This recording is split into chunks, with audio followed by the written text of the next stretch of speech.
మరి ఇప్పుడు కొత్త కన్సల్టెన్సీ నివేదిక వచ్చేదాకా వెయిట్ చేయాల్సి ఉంటుంది.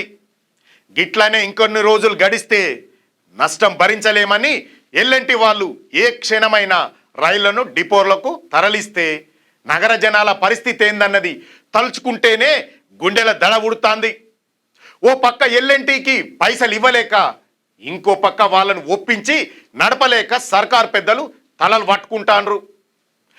పైసలు కట్టాల్సిన డెడ్ లైన్ దాటిపోగానే కాంగ్రెస్ నేతలు కొత్త పాటలు వాడుతుండ్రు. మొన్న సీఎం రేవంత్ రెడ్డి తోటి మంత్రులతో కలిసి ఓ ప్రెస్ మీట్ పెట్టి కేంద్ర మంత్రి కిషన్ రెడ్డి మీద పెద్ద పెద్ద ఆరోపణలు చేసిండ్రు.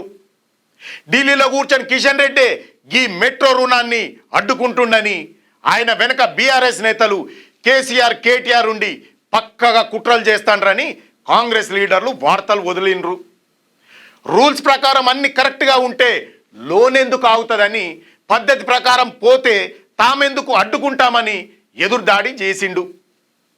పాలకుల మధ్య ఈ మాటల యుద్ధం ఎట్లా ఉన్నా అసలు పంచాయతీ మాత్రం పైసల దగ్గరే ఆగిపోయిందన్నది పబ్లిక్కు పక్కగా అర్థమవుతోంది.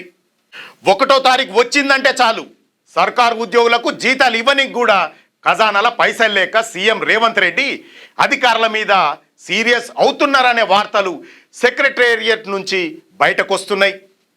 ఉన్న పథకాలకే దిక్కు లేదు, ఫండ్స్ లేక అల్లాడుతుంటే ఏకంగా 13,000 కోట్ల ఒకేసారి కట్టి మెట్రోని ఎట్లా కొంటారని విపక్షాలు పదే పదే ప్రశ్నిస్తున్నాయి. ఖజానా ఖాళీగా పెట్టుకొని అనుకున్న టైంకు అప్పులు పుట్టక పక్కోళ్ళ మీద నెపం నెట్టేస్తే సరిపోతుందా అని సోషల్ మీడియాలో కూడా నెటిజన్లు కూడా నిలదీస్తాండ్రు. ఇది గిట్లుంటే ఇప్పుడు ఆ కిషన్ రెడ్డే ఢిల్లీల కేంద్రంతో చర్చలకు ముందు పడ్డాడు.